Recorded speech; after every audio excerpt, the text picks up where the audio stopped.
on. So I'm literally what stands between you and lunch right now. That's a pretty tough thing here. So let's just be honest. And down to the honesty, this is my first time in Vilnius. Why are you applauding that? You should applaud if it's the third time, right? Applaud. But thank you so much. What are you doing in here? Have you seen the sun outside? I don't get you folks. I'm from Denmark. When we have sun, we go outside and we enjoy it. Because I'm going to bore you right now talking about things like advertising, branding, but I'm also going to talk about change. I don't know how many of you, what you feel about advertising. How many of you like advertising? Let's not say love. Like advertising? There's a few that likes advertising. Okay, wow. I kind of kill advertising, especially commercials. It's almost like it's a 30-second prison sentence, right? You just sit there and wait. I have two beautiful nieces. When they go on YouTube, they don't even know it's commercials. They call it skip ads because that's that little button. But no matter how we look at it, we can't ignore the impact of advertising. And for those of you, because I don't really know what you guys are doing, you're so mixed. Some of you might be working for brands, some might be working for startups. So I'll try and share how I feel we need to be building brands that actually create positive change. So I'm going to talk a lot about change today and hopefully give you some insights into how we actually create change. So I hope you're going to join me on that journey, okay? Cool. Obviously, today it's a bit challenged, let's be real, right? It's not easy to operate today. Most of the time, doing business feels a little bit like this. We're sort of stuck in short-termism. We're stuck like little goldfish just swimming round and round and round. We can't really know whether we're going to go left or go right. Especially now with everything that's happening, wars, the US, all these things. There's just so much uncertainty right now. So that's obviously a challenge. How do we create change, especially change in the long term? I'm optimistic though right now, because one of the things I'm passionate about is things like climate and sustainability, and hopefully I can give you a shimmer of a welcome to why sustainability is actually intertwined and interconnected to branding. And I'm also quite optimistic these days because of this guy. He makes me very happy. Because before this guy, it was quite difficult to pitch climate and diversity and inclusion. Now it's the easiest job in the world because now we have a quest, we have an adventure. It's like Star Wars, we have somebody who we can fight. So I'm very thankful. This, to me, showcased that I've done my job quite okay, that we have done our job quite okay. Because this is an old regime that's trying to jump into a time machine and go back to a time where oil and coal was a cheaper energy source. It's nonsense. Go back to a time where white guys like me was the dominating factor in life. It's nonsense. Young people who grow up, they know that the world is diverse. They have friends from all over the world. It's not going to happen. So I'm quite happy. I'm quite happy. So why should brands at all care about society at large? Shouldn't they just be plugging us pet food and all these things we basically don't necessarily need? I can give you a good example. You all know Oatly, right? Oatly? Any oat milk Oatly drinkers? Yeah, there's two guys there. Yeah, okay, cool. The only two oat milk drinkers. Well done. Yeah. I will give a book away. I'm highly considering you for being the oat milk drinker. Anyways, so this is Oatly back in the days. You can't maybe even spot where Oatly is. This is 1970. The brand was started by a guy called Tony's. In 1970, and I'm sure there's some Swedes in the house, you had to be a Swedish hippie to drink this stuff. And it was pretty difficult to kind of find it. It's up there, right? Chocolate havredryck or whatever it says in Swedish. Somebody got to translate that. But then somebody said, maybe we can do this differently. Maybe there's a bigger mission that this brand can go on. And obviously, the brand reemerges as something that most of us probably have been inspired by, or maybe even hated it for the communication. but we can't deny the fact that they found something meaningful to talk about. So that's what I'm going to share with you here today, is in fact how we can win by talking about things that actually matter to people. That's what branding and advertising should do. So, my journey, just to give you a little bit of background, started during the climate summit and this little failed thing here, because I realized our politicians probably aren't the best change agents, you know? So I wrote my first book, Good Advertising, with a very, very simple and naive premise. I was probably 27, 28 at the time. And so the premise was, if you do something that's good for people and planet, it's probably good for brand and bottom line. So it's probably good for business. So I was naive at the time. This was the early days of Unilever Sustainable Living Plan, Paul Polman, and a time for those of you who are young, where all this vegan, sustainable fare, that was not the usual thing. Today, obviously, that's extremely mainstream. You cannot go into a supermarket without you feel that every brand is sort of pitching itself as Mother Teresa, Greta Thunberg, right? So you're like, wow, do I actually believe any of these world-bettering stories? Do we? Do we believe brands when they say they want to do good for people and planet? No? Yes. Who said yes? 2 no's, 1 yes. Okay, this is already quite exciting. Yes, perfect. Thank you for that. I had a bit of an epiphany after the first book, because I thought maybe I was actually building companies the wrong way, because I talked about purpose, how purpose would drive like Oatly chains. But then I realized that maybe what we're looking at right now looks a little bit more like this. Brands, companies, CEOs being incredibly busy about saying, hey, look at us, how cool we are. We didn't really hear Jesus running around and bragging about healing this blind woman, did we? You should have seen, I was down at the square, I met this blind woman, and I did like that. 30-second ad. It doesn't look good. Every time, marketing is basically about humans. It's about human connections. When something seems stupid, make it down to something human. I don't think what brands are doing right now is right. I think they are doing the whole climate and sustainability a disfavor, because they're doing leadership the wrong way.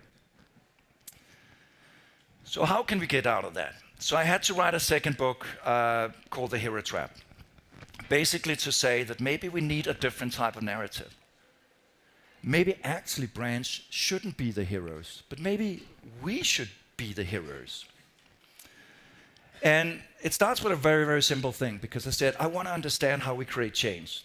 Because whatever business you're in, you're about feeding change. Most businesses have started on something very, very simple, a human need, sometimes a want. I like businesses founded on needs, because I don't think we need more wants in this world, to be honest. So this is some global figures. Look them up in how they are in your country, but don't you have a chair? Come on, grab a chair. There's a chair there. Don't sit on the floor. So these are global numbers. The interesting thing is here, the difference between those numbers, between people who say, I want to go and buy for a company that does good, and those who actually follow through. So there's a gap of 39%. I've always been very curious, who in a survey, when you ask people, do you want to buy from a company that does good in the world? Who the hell says no? Who is such an asshole? They're like, it doesn't really matter. I don't care. But interestingly enough, there is this gap of 39%. Good. So since I don't know you very well, I think this is a way I get to know you better, and you get to know the folks you sit next to a little bit better. I'm going to reveal my little thing. One thing that's key around change, I don't know if this is a big thing in your country, New Year's resolutions. Yeah? There's at least one person. Good. Okay. So big in this country, so one person does New Year's resolutions. But okay. So let's just pretend the rest of you also does it. And so what I want to do is I want to hear your New Year's resolutions. I'm actually helping you out as a coach now, 6 months in advance. So you have a lot of time to do that change in 2026, okay? So I want to shout, you have to shout out your New Year's resolution loud, okay? Ready? Yeah? You're thinking already. I'm looking forward to yours. Okay, 3, 2, 1. I heard that people in Lithuania are the most amazing people in the world, but so perfect, really? Nothing you can change?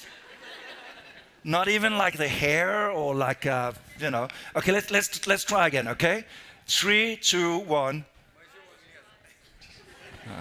I couldn't hear yours, but I won't reveal it anyway, so it's fine. One of the things I had to change, because I'm quite often flying, and I feel amazingly guilty about all that carbon emissions that's being emitted, flying all the way here to talk to you guys today, so you have to actually listen to me and do some changes.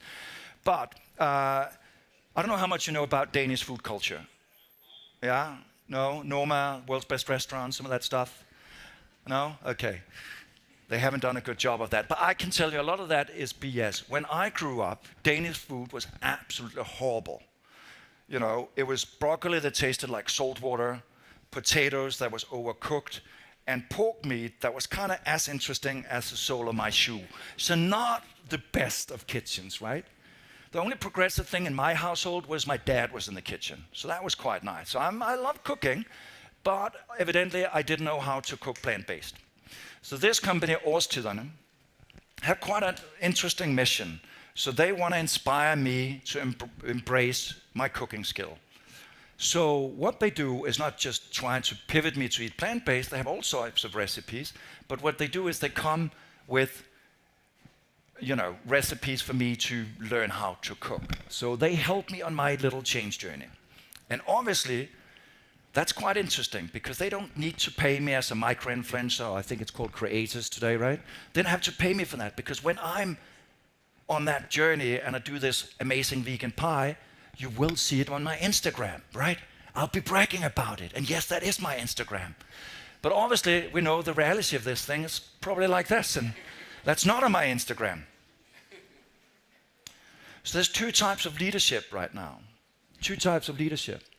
A lot of you who work in startups, and especially for those of you who work on impact startups, the worst thing I always hear from impact startups is, so I was at the beach in Thailand, and I saw all this plastic lying on the beach, and now my mission is to rid the oceans of plastics.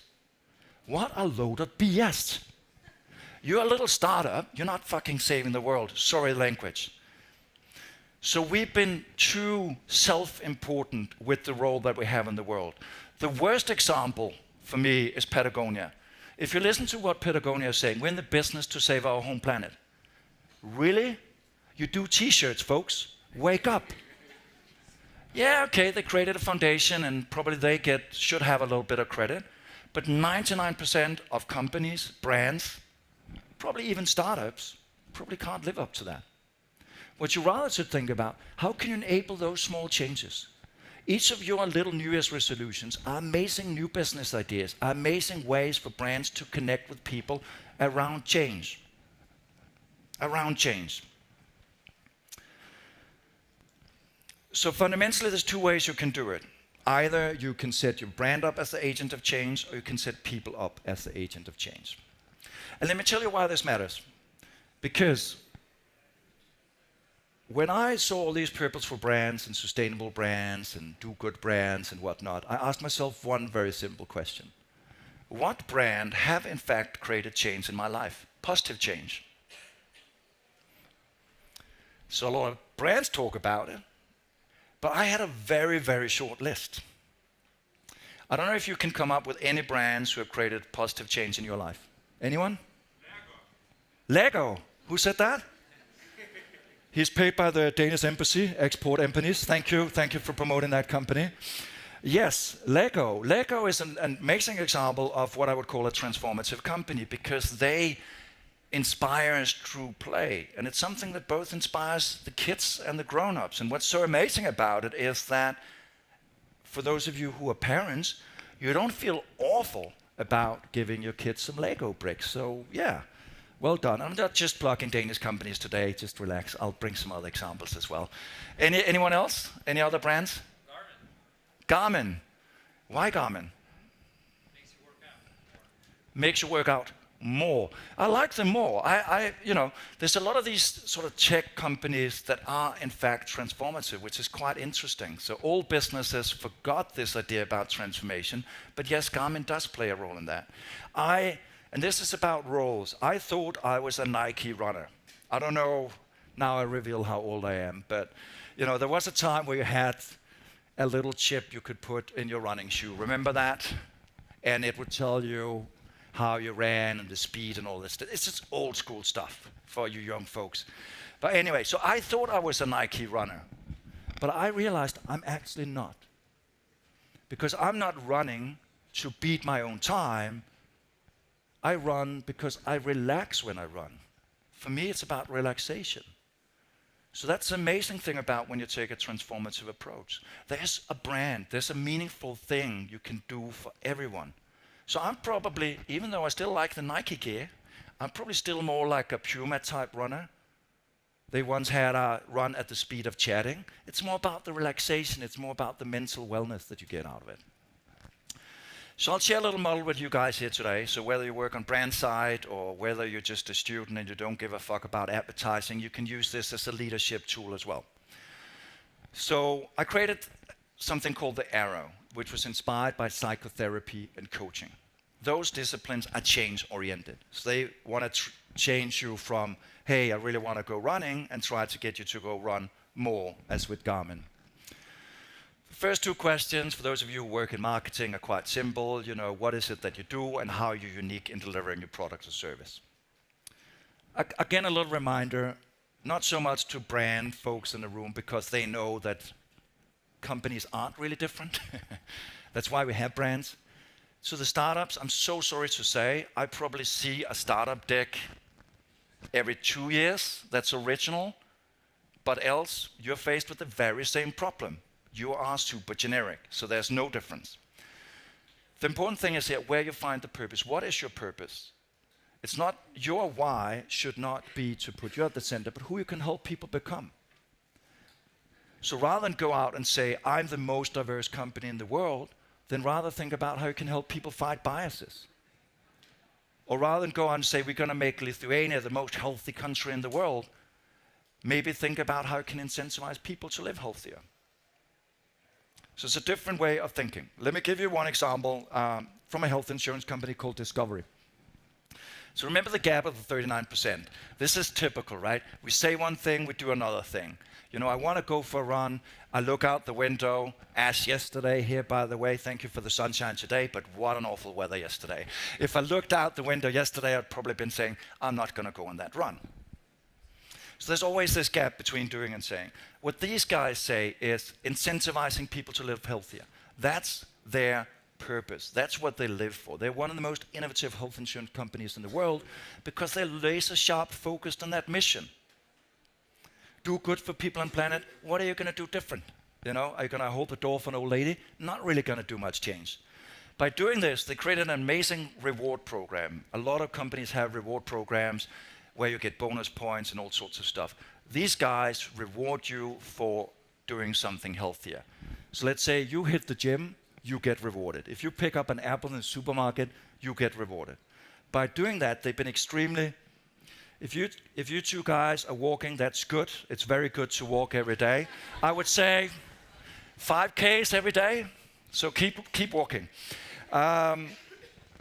So what's so amazing, they've done a partnership with Apple Health app, and they actually found out that the people who participate in this program exercised 5 days more per month.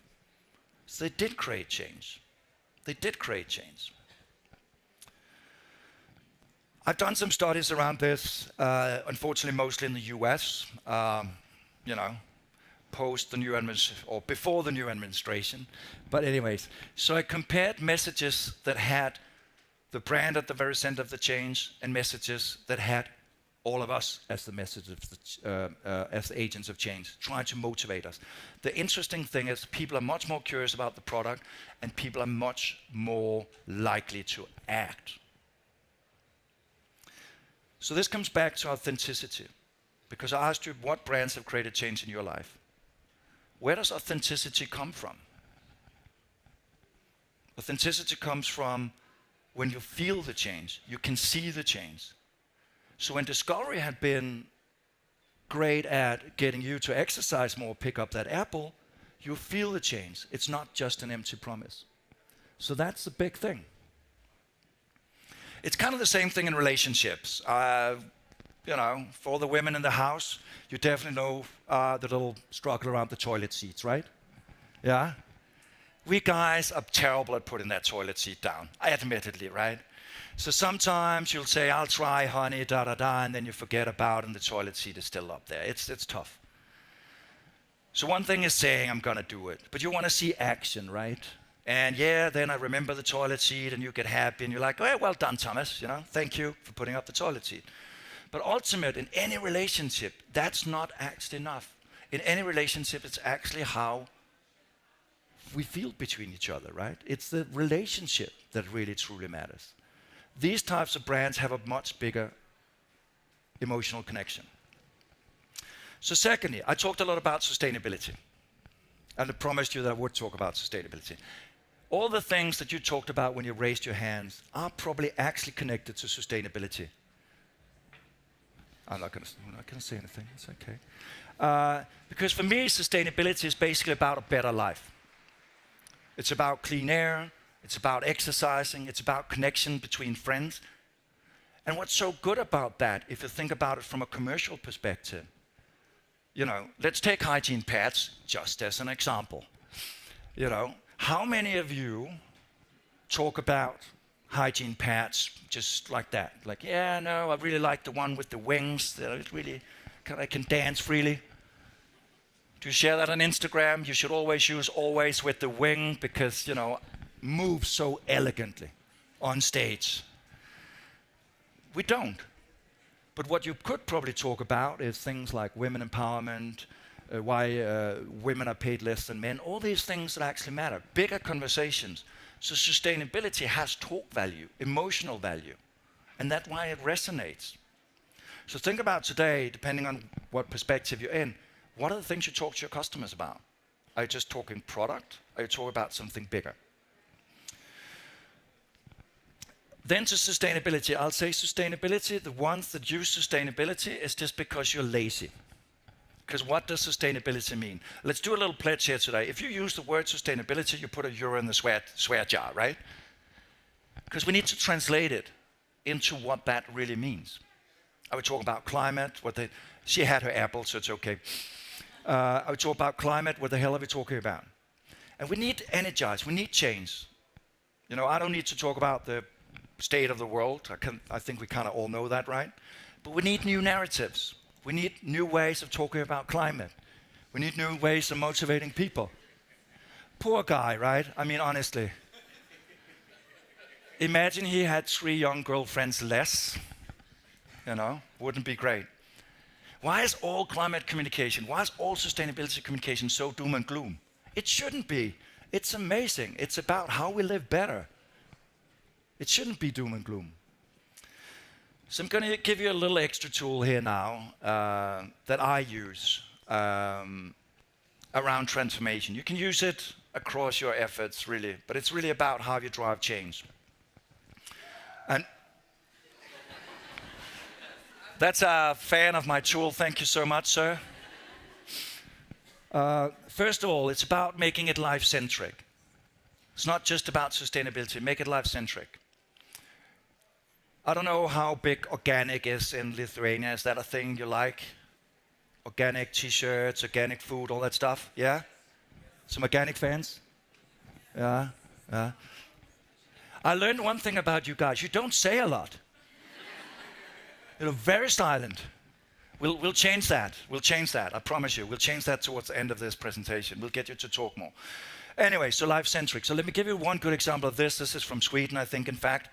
What's so amazing about this is they took something where it's often about saving nature and being kind to animals and all that stuff. And then they said, we take a family, they're eating normal produce, and then we see what's in their bodies. No surprise, when you eat vegetables, fruits and stuff that's full of pesticides and all sorts of insecticides, it's in your body. Full stop. Then what they tried was they tried a period with only organic produce. And voila, all that shit out of the body. That's a pretty nice way of talking about organic. It's not saving the world, it's healthier, and they have the cute little kid there to also kind of bring in a bit of emotional connection. Or take food waste. I mean, you can barely go into a supermarket or a store in the Nordics without them trying to pluck food waste, right? They're always like bashing our heads, we're so good, we saved this, that. How do you do that? This is about the right time and place to do it. So let me give you one good example. These stickers, I absolutely love them. I don't know, I gotta admit that probably we lost a generation who doesn't know too much about cooking, unfortunately. So what tends to happen is when people have a banana and it's brown, they're like, that's garbage. They throw it out. What this little sticker does is, depending on the color of the banana, it inspires you to do things with the banana. If it's too green, oh yeah, you can fry it. One thing I love to do when it's almost like crawling out the fruit bowl, I make pancakes. You don't need any fat on the frying pan. Smash them, super delicious. So they teach you, they help you. This is about driving change. I think there was one thing we learned during COVID that we very, very quickly forgot, unfortunately. And this, I think, is where most businesses get stuck. The best things in life aren't things, period. We are, in many ways, a very, very privileged bunch that sit in this room. And I can tell you, just in my generation, how things have changed. When I was a young kid, my biggest wish for my birthday was a boombox. You remember a boombox? Young people, like little CD player and like quite American and like, My parents didn't really like that, but after a lot of nagging, I got it. It was a very material wish.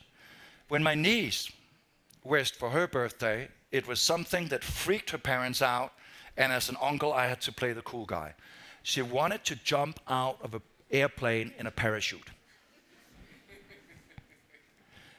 But think about it. By the age of 15, she had so much fucking stuff. Sorry again for cursing. It doesn't add value. What adds value is transformation, learning. And that's very, very important. I think we're at the curb of a different type of society that is about transformation. Let me give you an example. We all know IKEA, what they're famous for, right? IKEA? You know IKEA, right? Wow. IKEA has a massive branding assignment here. So any IKEA representatives, bump up that IKEA budget. Anyways, we always know that IKEA is famous for breaking up couples, right? Seriously, you cannot go into an IKEA mall without falling into an argument. 99% of the time, you get into an argument. I always said to people, before you marry, go into an IKEA store. If you make it to the restaurant without an argument, marry that person. No prenups, no nothing. Love will last. Anyways, IKEA is obviously known for a business model that makes absolutely zero sense. Zero sense. Think about it. What do we have right now? We have money, but we don't have a lot of time. So why the hell are Billy selling me a bookshelf that is impossible to put together? It takes all my time. It shouldn't work. It's the worst business idea ever pitched. But it does make sense because it ties into our human nature. We like to build things. We like to create things. Back to the leadership. We don't like the boss that says do this and that. We like the boss that enable us to change, to grow, to learn. When I put that Billy bookshelf together, that's probably the only time as a Nordic man I can try and get a little bit of male territory. And say, I didn't have 6 thumbs on my hand. I kind of put it together, honey. Give me just a little bit of respect. Also retail. What the hell is wrong with retail today? All the retail stores are failing. I understand why. Why the hell would I go down to a retail store and get told by some whoever, nah, we don't have it, buy it online. Doesn't make sense. They have this showcase of all this stuff that doesn't make sense. Stores should about teaching us things, using that opportunity. And if you look at retail today, and even the office today, it looks like a playground, right?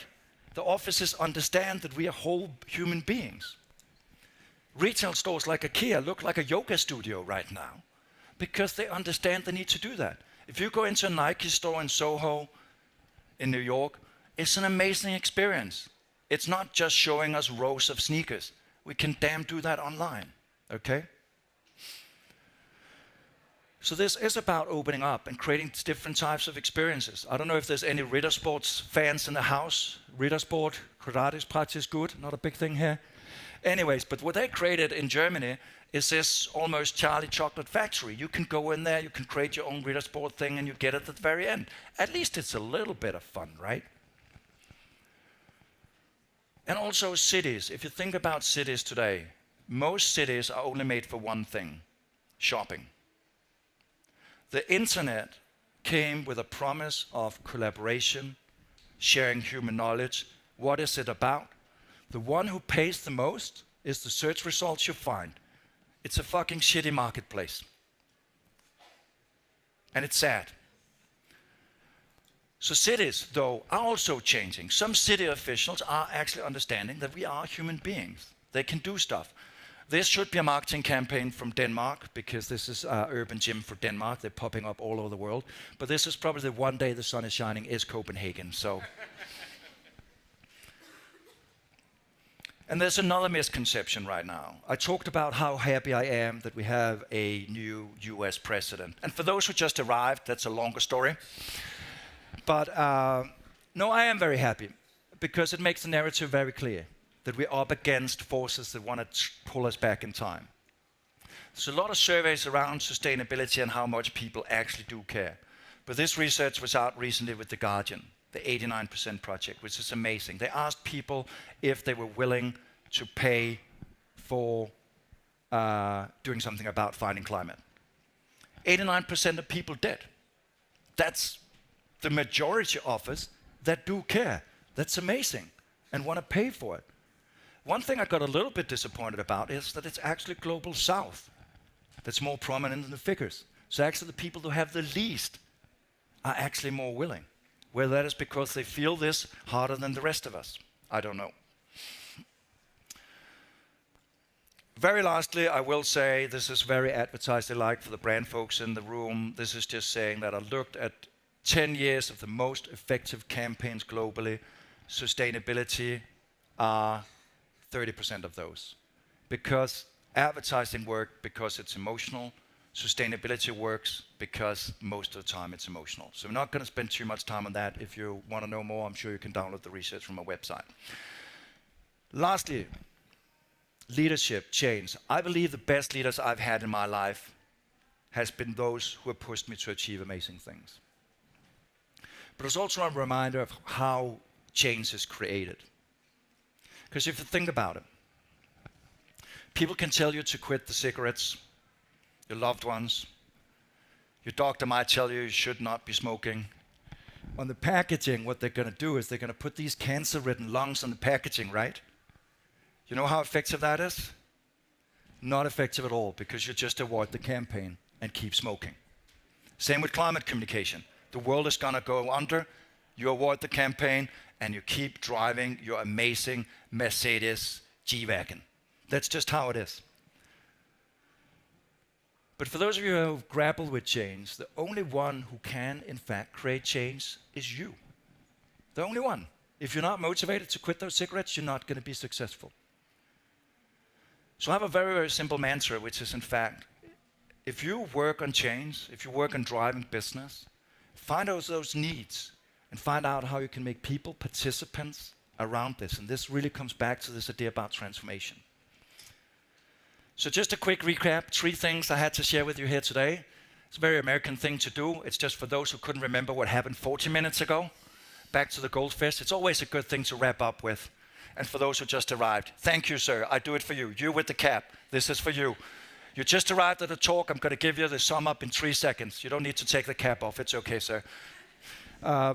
Don't be a hero. Don't brag. Don't say I'm going to save the world, but turn people into the heroes. Think about when you do your campaigns, how you can make it life-centric and talk to people at the right time and place.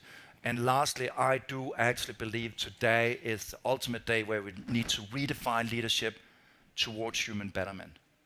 Change business towards transformation, not something just about transaction.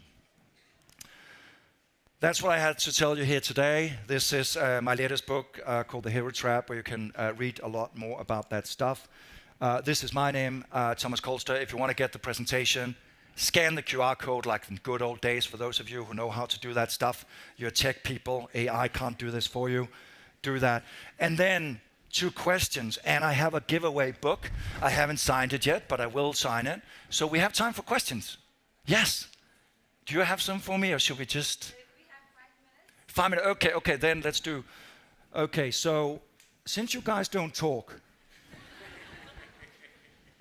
we have to change. We have to try a little thing, because I heard that this stage is the most fun stage of all the 5 stages. Okay. So I want to make this stage so loud so the guys next door can hear it. Okay. Yeah. So I'm gonna count down, and now I really want to see you. The gentleman, he's scared. He's leaving now. Let's just do it. 3, 2, 1. Wow! Woo! Woo! Woo! Woo! Yes! Woo! Woo! Woo! Woo! Woo! Change just happened. Amazing. It's that easy. Yeah, let's hear some questions, right? Let's just this one.